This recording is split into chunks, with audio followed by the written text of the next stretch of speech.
How hard did you push it? Till I black out? Yes. Numerous times, yes.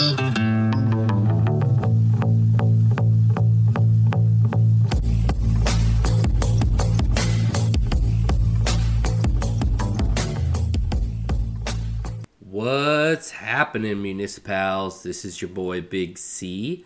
I have a special guest with us, our guy Alex Wong. Regular at the cookout.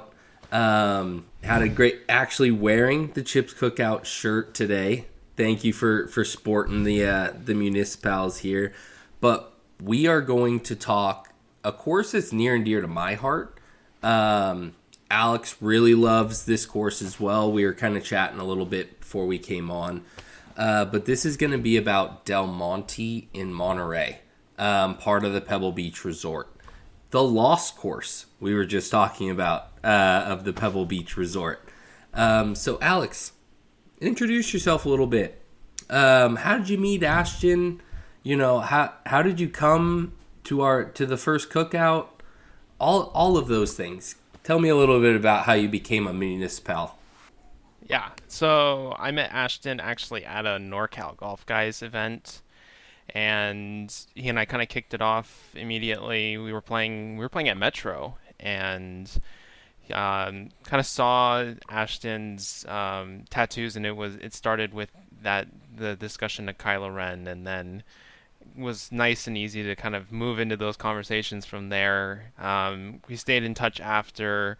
I think we then played around at Harding not too long after that, and then Ashton and I kind of just have been messaging each other back and forth. And then he and Chris Hussey actually came up to meet me at Del Monte this year because they wanted to play the 4-ball qualifier. It was too bad that they couldn't make that specific course, but they did get to play the practice. They did play like a practice round, quote unquote, there.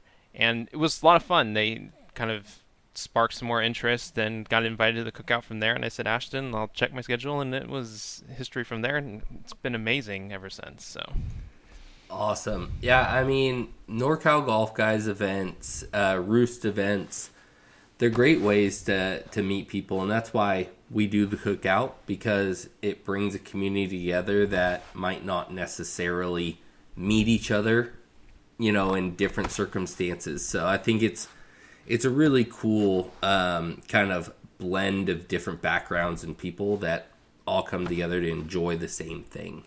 It's really cool.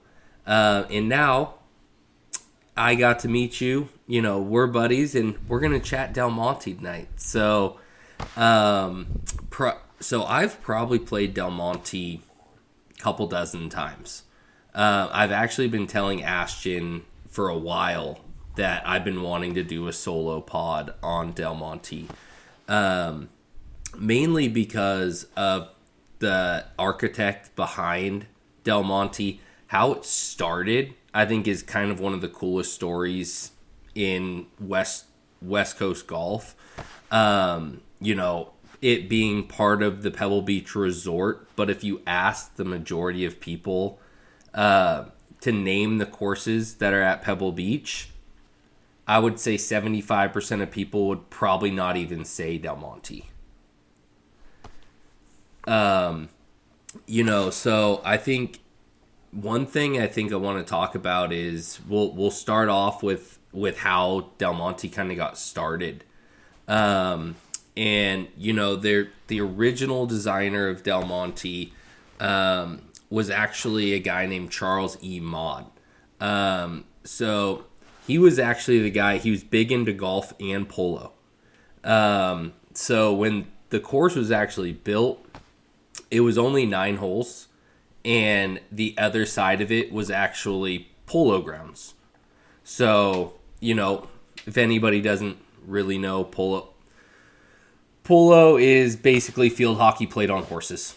Kind of a rich man sport. You don't really see it in America as much as you do over in Europe. I mean, it's still big in Europe, especially around the royalty, things like that. But in the late 1800s, early 1900s, It was redesigned by William Herbert Fowler, which I think is probably one of the most underrated West Coast architects out there. Not a guy that gets talked about a whole lot. You guys might be familiar with a few of his other courses he's designed. One, if you're in the Bay Area, Presidio. I mean, it's one of me and Ashton's favorite courses in the Bay. Alex, you just brought a smile to your face right there. I'm sure you love Presidio. I have a love-hate with Presidio. It's I think it was because when I was playing high school golf, that was our home course, and I would always play the front nine, and some days it was just too wet to play, and I'm assuming you and Ashton know it's like that first hole. You're lugging up. I don't think I've ever not gotten a plug. It's bad. Exactly. Yeah. So, I mean, good love, hate with Presidio. I mean, it is San Francisco golf, well maintained. Definitely the design and the architect of the course and the routing of it's really fun. So yeah, I just don't think there's a lot they can do with the property, and being in San Francisco, they don't allow them to do things that could improve that course drainage wise. It's hippie California, so you gotta abide by the rules. We're just happy to have the course there. But another big one in the Bay Area that most people listening to this have probably played is Crystal Springs. Another course I've played a lot of. I am like you with Presidio. I have a very love-hate with Crystal Springs. Not my favorite design in the Bay Area. Yeah. No, I agree with you. It was my favorite analogy that actually it came from Ashton. Was he said if you're going to play Crystal Springs, it's an interesting track, but make sure you bring a flask because that's going to be one of those where it's going to be a long round. Yeah. So, but it's definitely a love-hate with that course too. I think the one thing I can kind of give William a little credit, he got some pretty picturesque landscapes to build courses on. Presidio is beautiful where it's placed, and then also Crystal Springs. But the two courses I think he's most famous for are the South and North course at LACC. So anybody that watched any majors last year got a taste of it on TV. I mean, that's probably his crown jewel of what his architectural, background is, and again was given an incredible piece of property. So I don't know if I can give William a lot of credit for architectural design because some of the properties he got, I think most architects would foam at the mouth to be given. So he got a little lucky there, but I think that all kind of wraps back around to Del Monte. I think it's actually the oldest and longest running golf course west of the Mississippi. There was a course in the Bay Area, you might have played it before it closed, called Mar Island.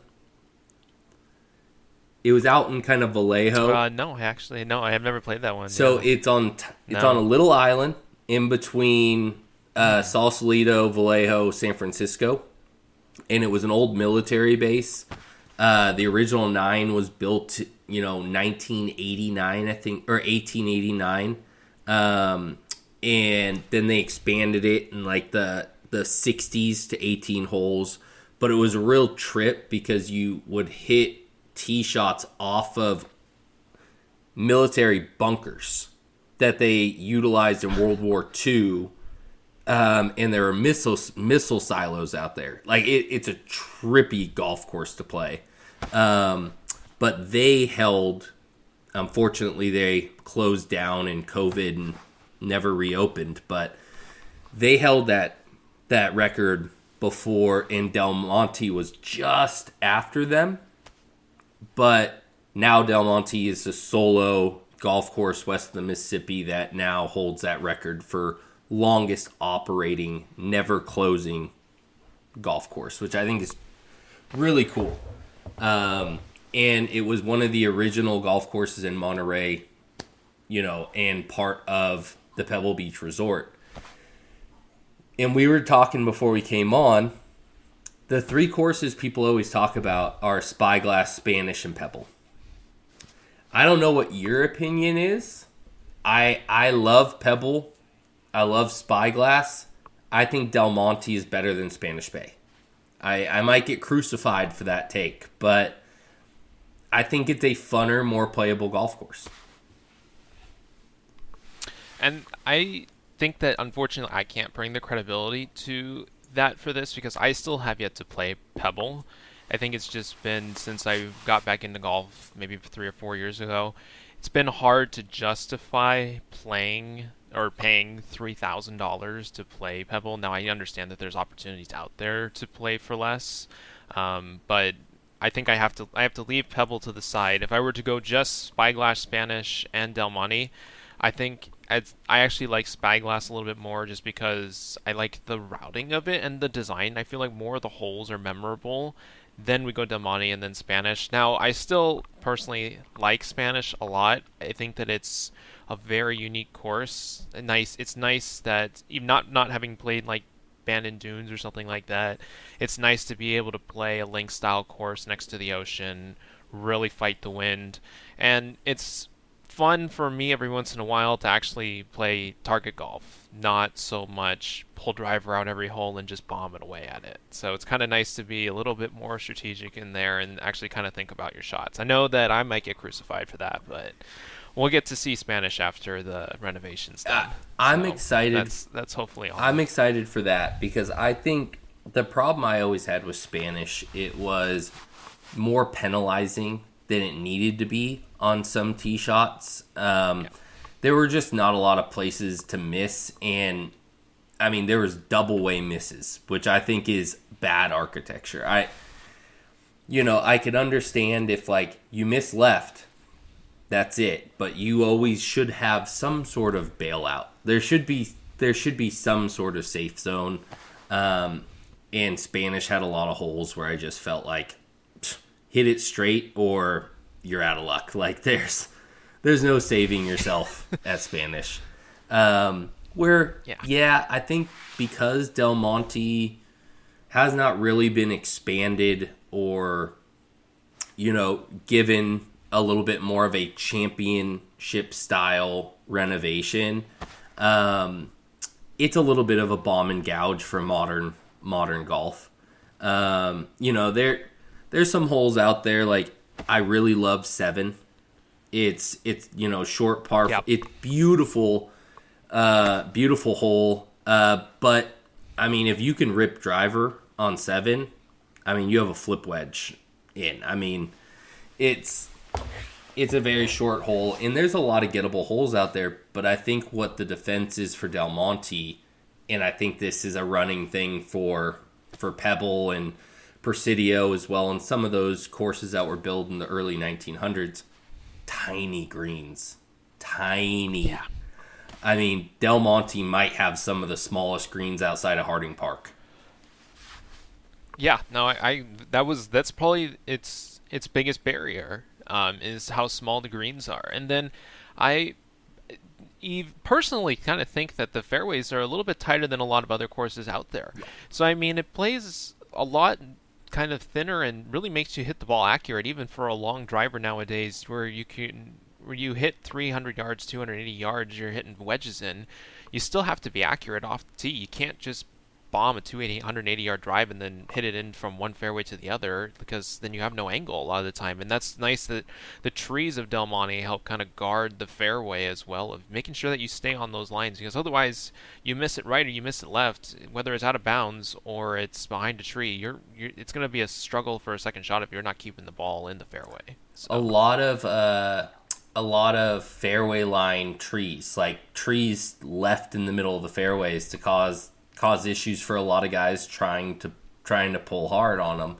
And I think that's kind of a running Pebble Beach Resort kind of thing that they have there. I mean, everybody knows the tree on 18 on Pebble. It's iconic. I mean, there's a bunch of those at Del Monte. I mean, if you want to play the poor man's version of 18, you're going to come across it probably 2 or 3 times at Del Monte. Yeah, I mean, so let's stick on seven. Seven's a good answer. I mean, there's a tree down the middle of the Yeah. fairway. It's your aiming point. And then what makes seven is, I think seven's the number one or the number two handicap hole. What makes it hard is that green is small and it's three tiered, and there's two bunkers guarding it, and they're deep. So I mean, it's a tough. That's a tough hole. And if you're making par on that hole, I mean, it's fun. And um, I mean, it's got its history behind it too, because the Monterey Amateur Championship is there. Like that's where they do their Open Championship. I mean, it's not a course to screw around with. It can humble you real quick even if you're a long driver. So Yeah, and I think it's you're 100% accurate there. I think, it's held multiple PGA or not PGA championships, but multiple PGA tournaments there. It's been host of a ton of USGA tournaments. I mean, the prestige of Del Monte is massive. Is it relative in the tournament space as of now outside of the Monterey Open? Not too much anymore. Again, we're talking about modern championship size golf. It doesn't reach those levels of distances to be able to, keep holding tournaments like that. But you're 100% right. Like anybody that's played Harding or watched Harding when Morikawa won, the big thing that they do well is they keep the rough high. I mean, Del Monte, you get into that rough, and that's, again, another big defense of the bomb and gouge out there. I mean, you get greenside in that rough, and your ball sits low in it. Good luck trying to get your ball up and down to be able to save par. Or if you're trying to get a 140-yard shot out of the rough, good luck not catching a flyer or a low spinner that's going to end up in one of those defensive bunkers right in front of most of those greens. And if you fly the green, most of the greens have a dip in the back or a hidden bunker back there. So now you're chipping with a green sloped away from you, because most of those greens are sloped front to back or multiple tiered. But if you blow a green, you're trying to get a ball to stop on a green that's, front to back or back to front. And they keep those greens as dialed as Spanish as Spyglass. I mean, they run. So, with the with the POA, if you play in the afternoon, they're a little bit slower. That's what us West Coast guys kind of know, and it's a little secret, is you play POA freshly mowed in the morning, it is lightning. Then you play it in the afternoon, you're probably about a stint and a half slower. So, and you see that across the Bay Area because that's where most of the greens are out here. But that also is hard for players, because if you start around at 11 a.m., by the time you get to the back nine, you're basically having to hit a much harder putt to be able to, get your same lines. So, not only is the course setup difficult, but it also, the agronomy setup, I think, makes that course really, really dialed. And I haven't been out there and ever seen it in bad condition. I have, Okay. Unfortunately. The last few, so the past, now a couple of them are of my own demise. One was when I first played Del Monte. It didn't win my heart at first because we played on punched greens. And we played pretty close on like right after, maybe about a week or two after they had punched it. Now the course was still in beautiful shape, but it was tough to really gauge your speed and to gauge the break and everything. It made it a little bit easier to play because of the punch greens, but then some other couple of times I played once in December at the end of 2023 with my buddies, and it had rained the past few days before, and that course unfortunately does not drain well. It's really hard, and it rained that morning too when we were arriving, and it rained for a good 20 minutes when we started the round. We were on the first hole and we were halfway up the fairway and it downpoured, so we sat in the cart for 5 minutes and then continued the round. But that was tough, because your ball doesn't. That's, I mean, if that course is wet and the ball plugs at Del Monte, you're bombing. Not only can you not bomb it, you're not running anywhere with it. So it's it's got its little nicks in it, but just there's so many just fun designed holes like there too. And personally, I'm a fan of holes that give you a nice like soft handshake to start. Hole one, straight away, par five. Now there's no range at Del Monte, so you do have to like warm up somewhere else if you are that type of guy like me. But being able to start on a par five that is reachable in two if you are warmed up is nice. It's a little uphill and it's guarded by I think it's two greenside bunkers left up and there. right.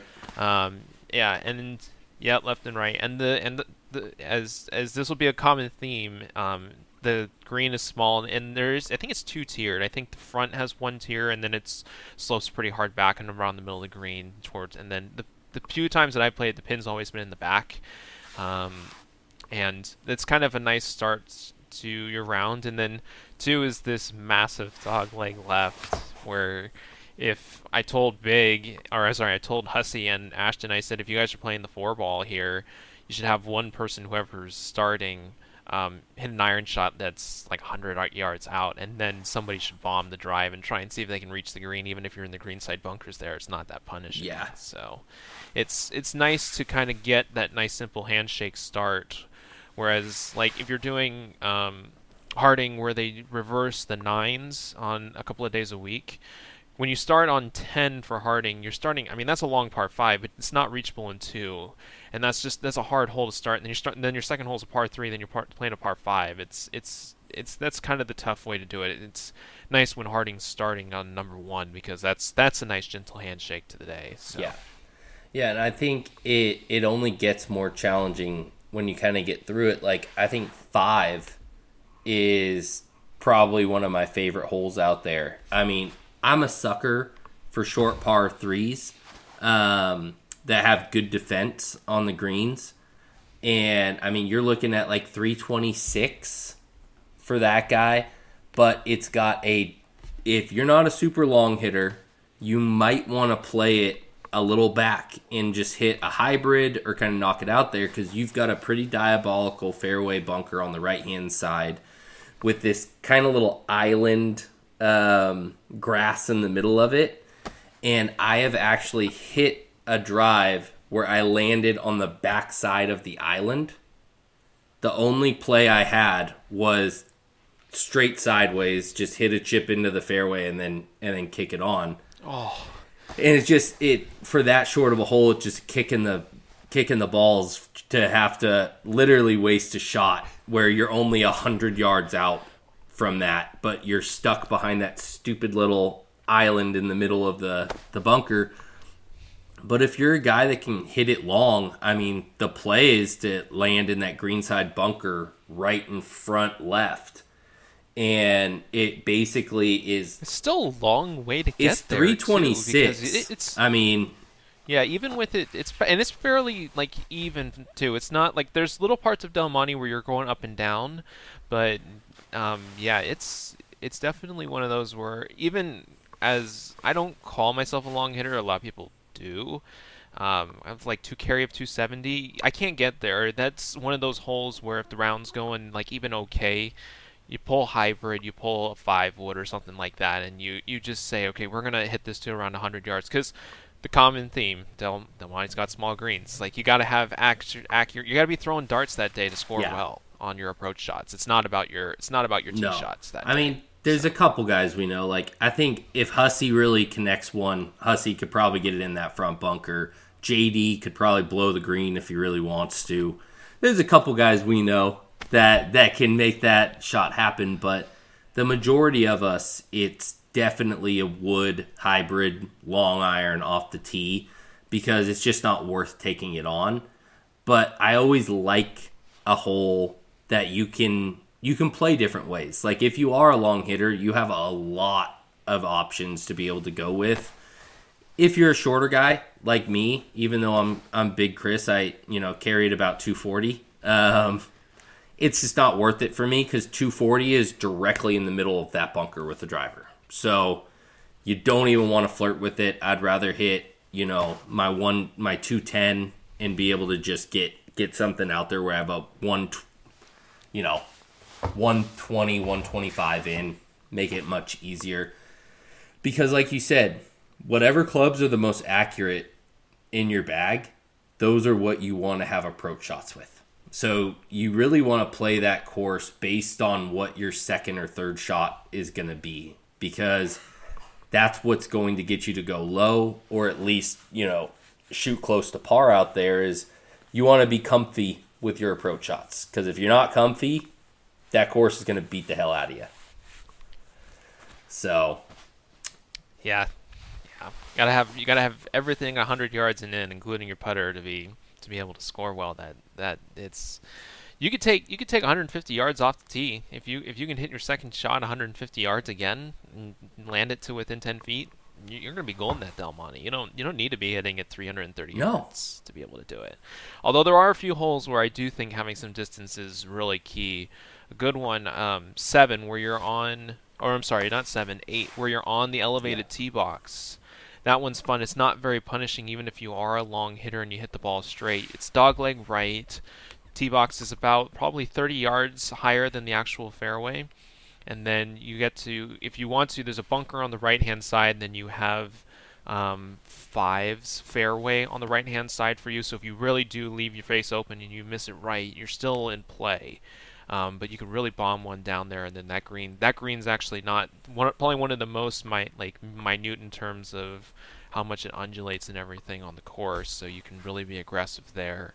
And then you really got to be aggressive on 9, where you're hitting kind of this almost like, it feels like a tunnel long par 5 with a tree in the middle of it. And it's personally my least favorite hole. And you miss it right, you're in the trees and you almost have to punch out because it's so heavy on the trees there. And then you miss it left. If you miss it too far left, then you're out of bounds, and then that rough on the left is also just brutal. So that's almost a 3-shot hole for anybody. 9 is a hole you want to stay left the entire hole, because if you are right at all, you're getting into the trees. Then you have about 5 bunkers within 80 yards of the green, and so you don't want to mess with anything like there or roll into it if you're trying to hit a punch shot out of the greens. It basically plays like a 3-shot hole. Like, you really don't want to try. I mean, you can give it a shot to take it on in 2, but I really think the play there is try to get away with a par on 9. I don't think it's a hole that you really want to attack. I would say, so I'll ask you what your favorite hole is, but for myself, I mean, just for views and kind of what it gives, I think 13 is by far my favorite hole out there.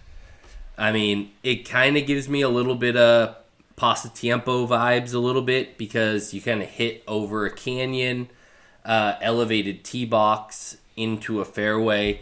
It's really not a super crazy hole. I mean, it is dead straight. There's no curvature on it, but there's plenty of trees left.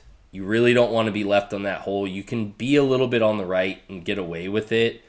But again, kind of a running trend at Del Monte, the approach shot is it. I mean, you've got a bunker on every side of that green.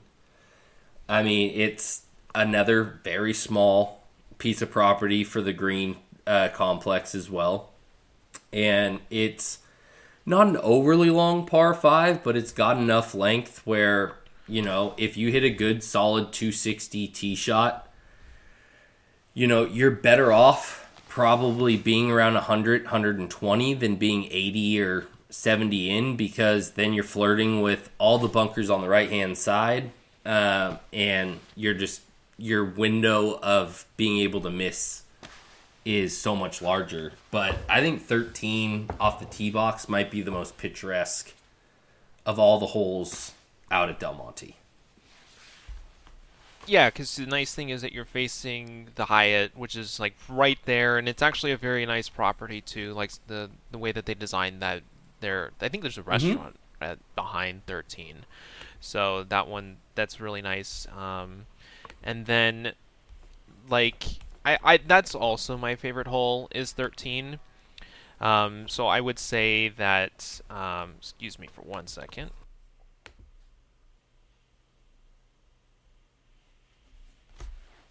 I would say 13 is also my favorite, just because like from a picturesque hole. It definitely is like and it's also just like it's one of the most attackable par fives on that course too, in my opinion, because even number one, you're getting over that first hole kind of nerves, so it's always hard to feel like you're going to be able to go for it on the first hole, because even though it is par five, it's you're just getting over those nerves. Whereas by 13, you're already warmed up through the round, and even though you, as you said, there's about 5 bunkers that are leading up to the hole.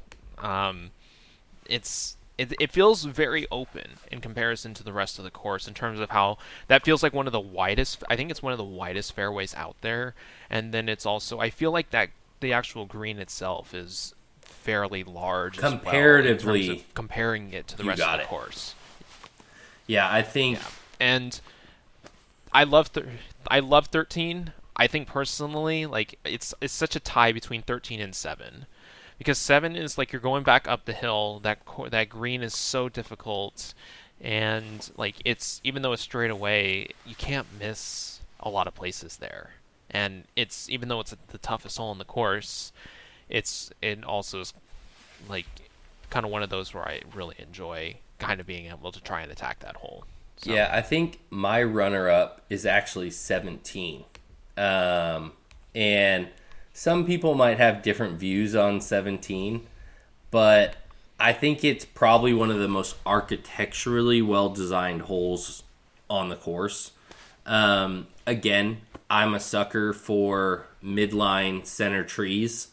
I just, visually, I love it. A lot of people hate it because, I'm not a long hitter, so most of them don't even get in my way. I go right underneath them. But if you're a guy that carries it 260 to 280, that tree is going to be some trouble if you blow it a little bit on the left-hand side. But the way that hole's designed, it gets very wide within your driver when you hit it off the tee. You have a large landing zone, but then the minute you get out there and you're hitting your second shot, it tightens up like crazy, and then you have a much harder approach shot. So you really have, even though you feel like you have all the room in the world off the tee, you have to make sure you hit your proper spot to leave it far enough left so that you have a great angle in on your second shot. And it might not be the most visually appealing hole.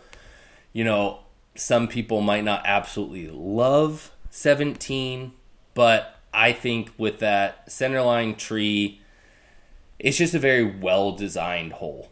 And I think it's more of a risk-reward type thing. If you do cut that corner tight and you can hit it far, the trees aren't massive, so they're not going to be in your way. You can fly those trees on the right-hand side, and you can make that hole very short. It's a 502-yard par 5, but if you're a guy that can carry it 270 to 290 and you really want to take that corner on, you can bring that hole on your second shot to about a 240, 253 wood in. Again, if you want to take that risk, because you've got 3 bunkers on the right-hand side, bunker on the left-hand side with hilly mounding around that green, and it slopes back to front again. So, I mean, it's still a very tough approach shot, but if you take the risk and it works out, that's a very eagle-able hole for guys that can hit it long. Yeah, I agree with you. For me, that hole has always been a little bit of a thorn in my side because there's a lot of trouble off the tee. I mean, you've got 2 bunkers on the left-hand side. I think one's like 220 yards out. That if you miss too far left, and then there's also a waste area on the very far left, so it's really hard to find your ball if you miss it left. You miss it right, you're hitting it into the 18 fairway, and those trees on the right-hand side, they're tall. You can't really cut around them. You almost have to cut the ball with the trees and follow the tree line. And those roots on that right-hand side, they're nasty. If you hit it into and under the trees, you either don't want to hurt yourself or you just kind of want to chip out not to make sure you're damaging the club on the way through on your swing. So and then you've got the bunker that's out there that's, even though if you are a long hitter like JD might be, where he hits it 300, 320, it's that bunker comes into play, and that, as you said, that fairway really starts to narrow at that bunker. You're talking, it goes from probably around a 50, 60 yard wide fairway down to a 20-yard wide fairway. It's almost one of those holes where you're actually kind of scared to go for it too, because you hit a good drive, you got to be really precise with your second shot. You're still probably around 190 out, and even long irons with amateurs, sometimes they don't mix well. And you miss it right, you're hitting the 18 tee box, and you're also starting to flirt with the hotel. Yeah. And if you miss it long, you're in the cafe right there.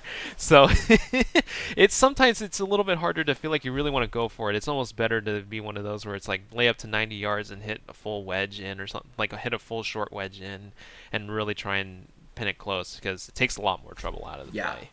Yeah, I mean, it's definitely a very strategic hole, and I think that's one thing that I really love about it, because good architecture is going to make you think.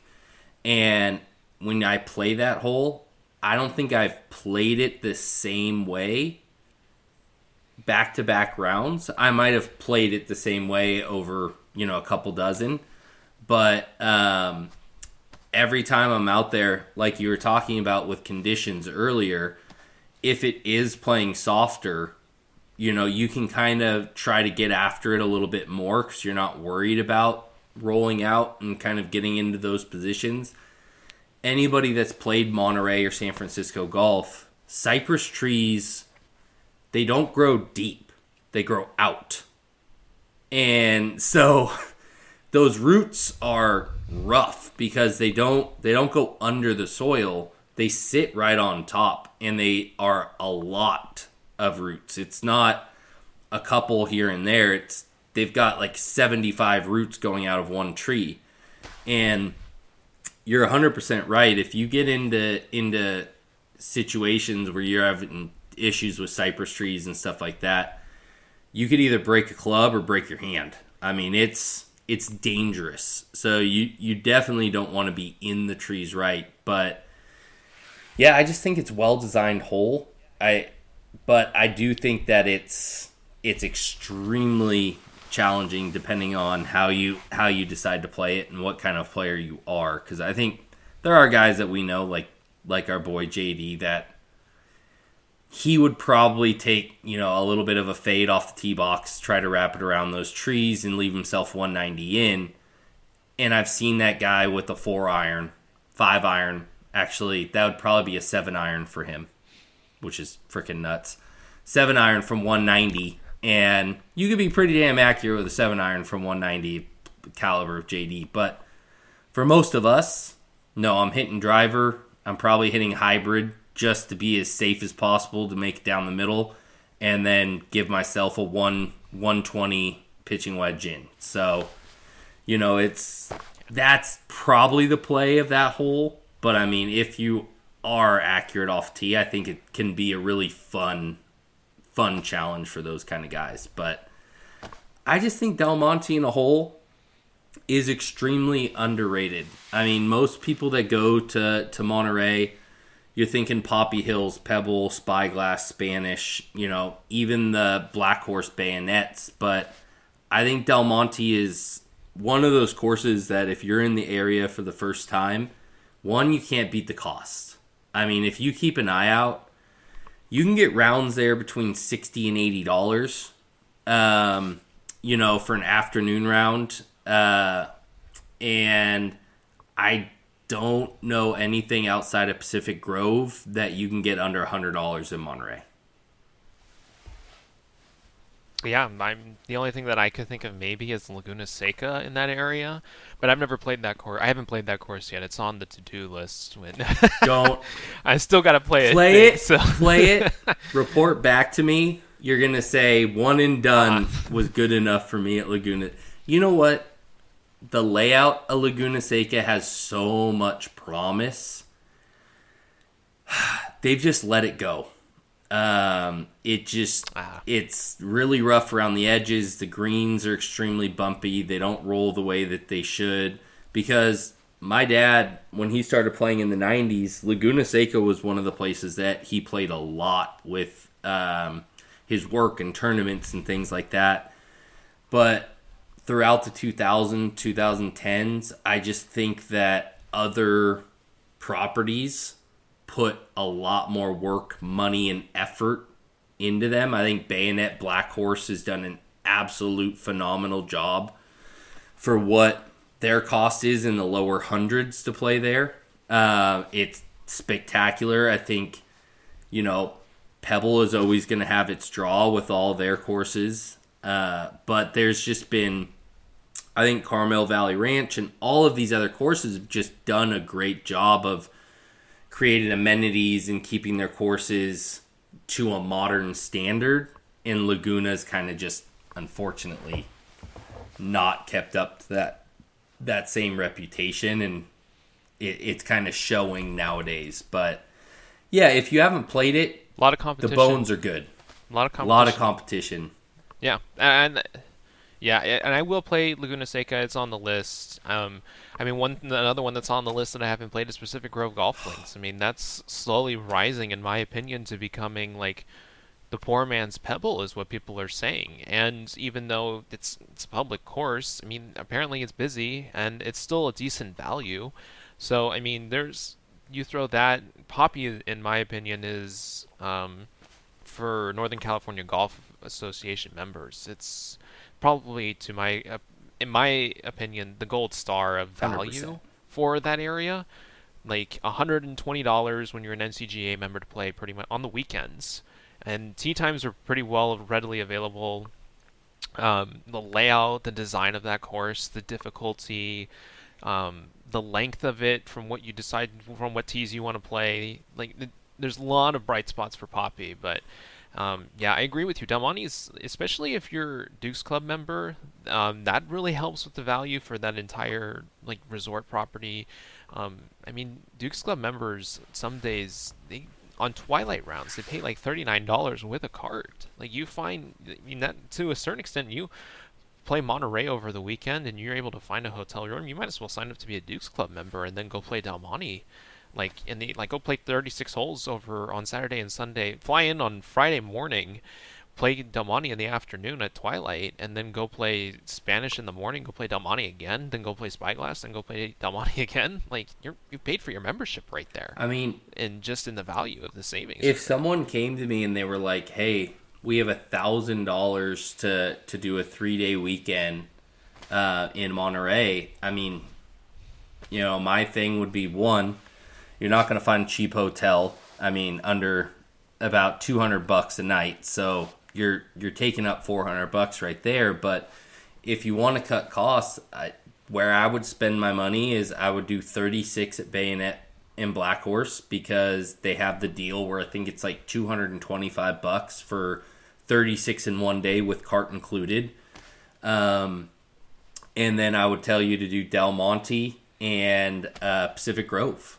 And I mean, I don't think you're missing out on any Monterey experience if you do those 4 courses in a weekend. I mean, you get the same views you're going to get from Pebble on the back 9 of Pacific Grove. You basically can see Pebble from the golf course on clear days. It's the same coastline. You're also paying a 40th of the price.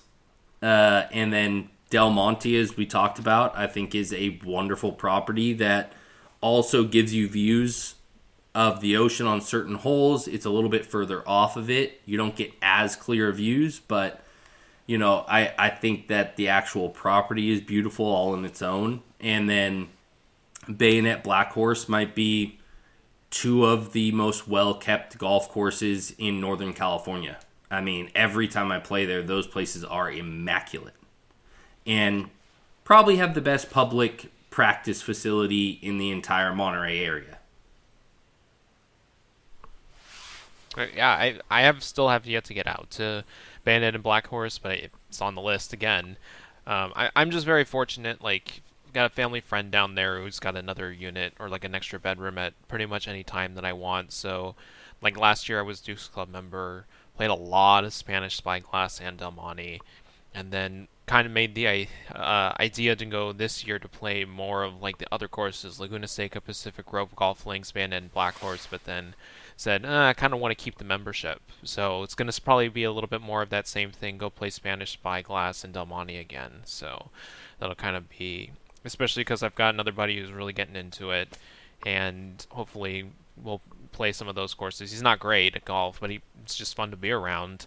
And it's kind of one of those things where it's just fun to have the membership and play those courses. So, one thing that I wanted to say is that something that Del Monte is, we say it's small greens and its layout is beautiful. It's not a long course, 6,300 yards from the blues, the very back tees. There's only 3 sets of tees too. You got blue, whites, and reds. That's it. They don't have a lot of massive tee boxes or anything. And as you said, it really does fly under the radar of a course because it's still maintained by the Pebble Beach property.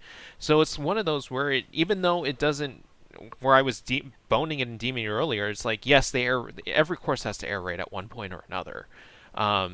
And it doesn't drain well, but it's still a Pebble maintained property. Like, it's the greens are, as you said, and the conditions of the course are immaculate a lot of the time. Like, probably 85% of the year, it's a beautiful course to be playing. And they don't get a whole lot of rain. I mean, Monterey, it's damp, but days where you got that really bad rain out there, we're talking probably 15 to 20 days a year. So even when it doesn't drain, it doesn't need to be a super well draining course because of the amount of hard rain that they get. Monterey is always overcast. It's always a little bit on the damper side, but that doesn't cause the course to play wet. But like you were saying, when it does rain, that isn't the only course in Monterey that gets really, really gross. I mean, I've even played Pacific Grove in rain, and that front 9 is horrendous in rain. It's parkland. It doesn't dry out. Everything plugs. The back 9, because of the wind coming off the ocean, it dries out a lot better, and you're not dealing with that as much. But yeah, it's Monterey. None of those courses are built to drain. It's because they don't necessarily need it 80% of the time. But those 20% of the time, if you do get caught out there and you made a long journey out there and it just so happens to downpour on you, it's going to suck. Yeah, I agree. What I am curious, Big, is what your least favorite hole at Del Monte is. And then if you want to do one on the front and then one on the back. So let's start with your least favorite overall, and then we'll do finish back 9 or for each. So I would say my least favorite hole is number 2. So the reason I say number 2 is my least favorite hole is because it's just not.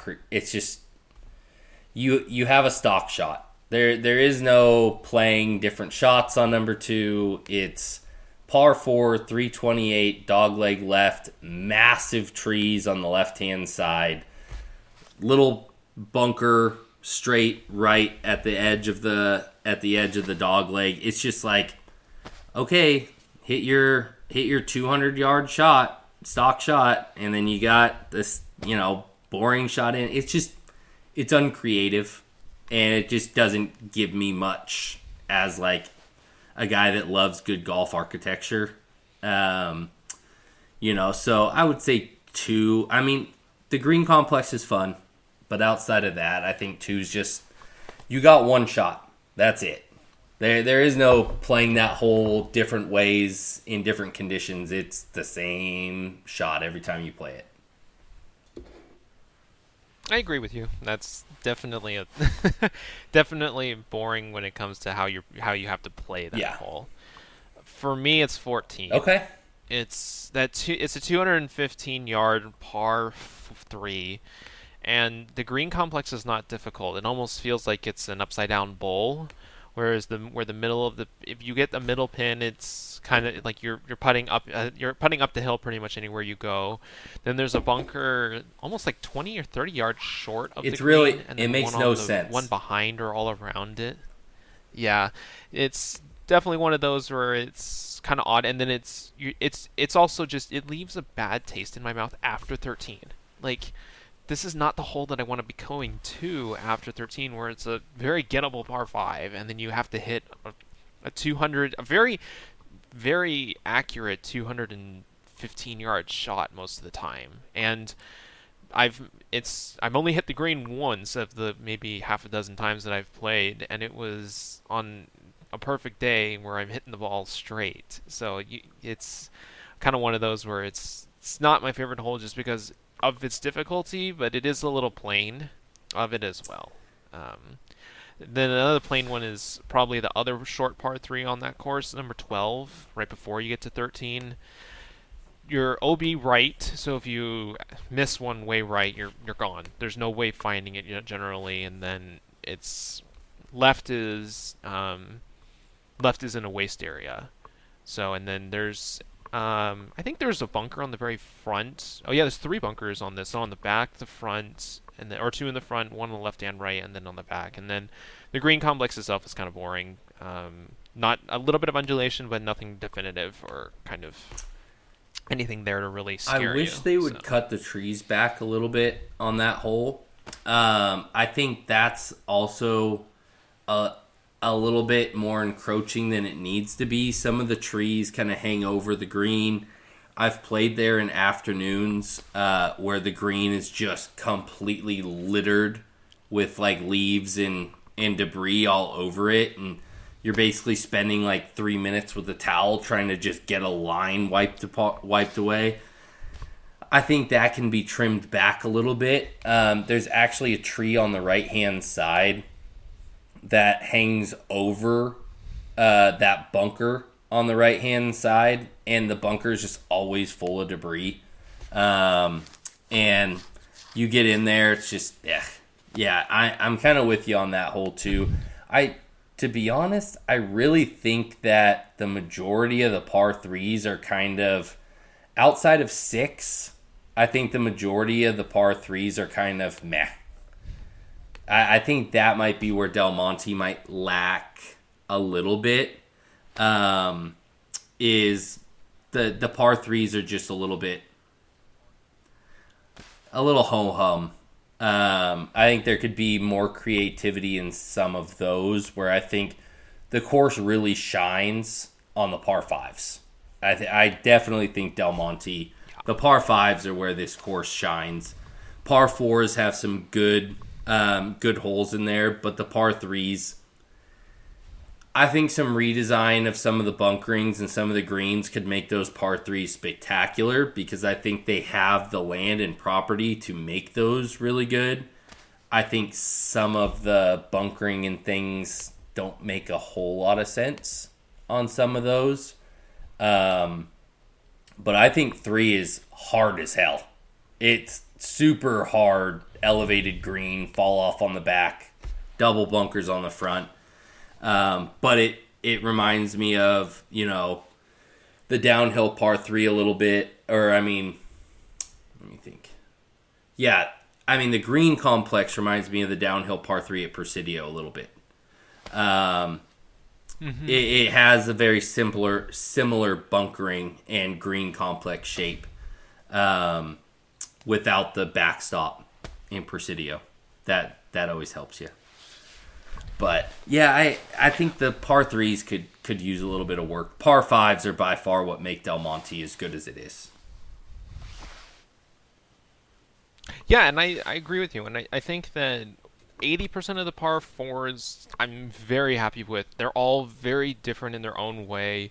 I want to hear your opinion on 10, which is a very gettable par 4. It's 293 yards. There's almost like I don't know what the course is that's in pro play. Where is it Oakmont bunker? Where there's a bunker with grass on the bunkers, right hand side. Yeah. There's a church view bunker on the right hand side, and it goes pretty much from, I would say, a good wide fairway, 60, 70 Yeah. yard wide fairway, around 200 yards in, and then it shrinks way down. You're talking like right before the green. I think it's only like a 10-yard wide fairway. So you get a really long hitter. It's very gettable, but it's also one of those where you don't hit it right, you lose it fast because you go right of that bunker, you're in a waste area. You go left, you're out of bounds in houses.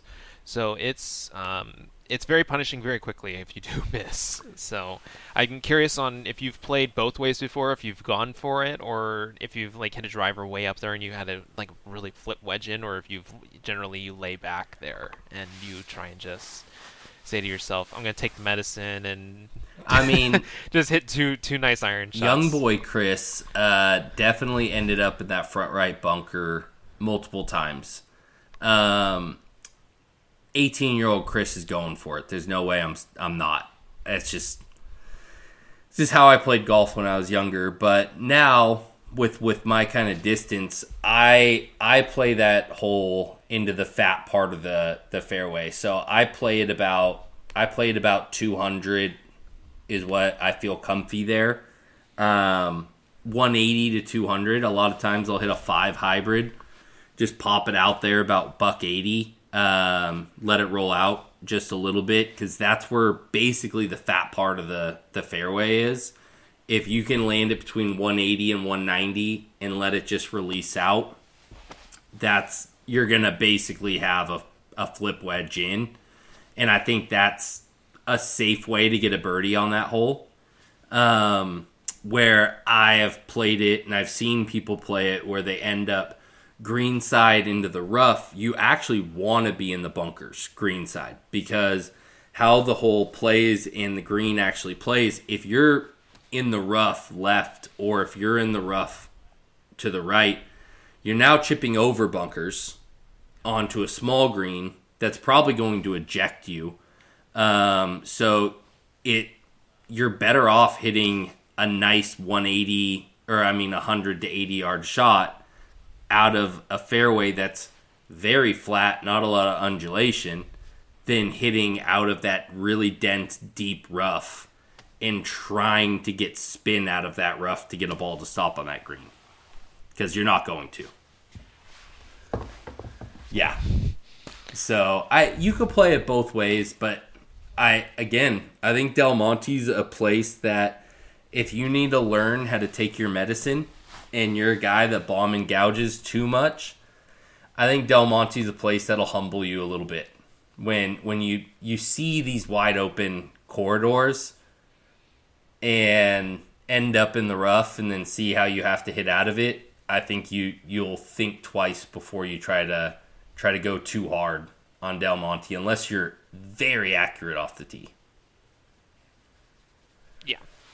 And the nice thing is that Del Monte does allow you to do that still. The fairways aren't as tight as I feel like I'm making them, but only at the hole. They're still punishing, but you can. Yeah, only at the hole for a lot of it. But it is nice to be able to pull driver in comparison. I mean, comparing Del Monte to Spanish is like comparing an apple to an orange, but whereas Spanish you can only take driver maybe half of your holes, if that at best, a lot of the time. Del Monte you can take them 80-90% of the time. If you is somebody who likes hitting driver, that's definitely one of those courses. It's nice to play. It's like Harding, you're hitting it 100% of the time at every par 4 that you can. So just because of its distance mainly too. Yeah, and I mean I think that's the length of that course. That's where Del Monte could be extremely challenging. Is if they somehow were able to get that course to 7,000. I mean, I couldn't imagine if some of those tee boxes were pushed further back and you had to hit into some of those tighter corridors from further back, that course would be nearly impossible.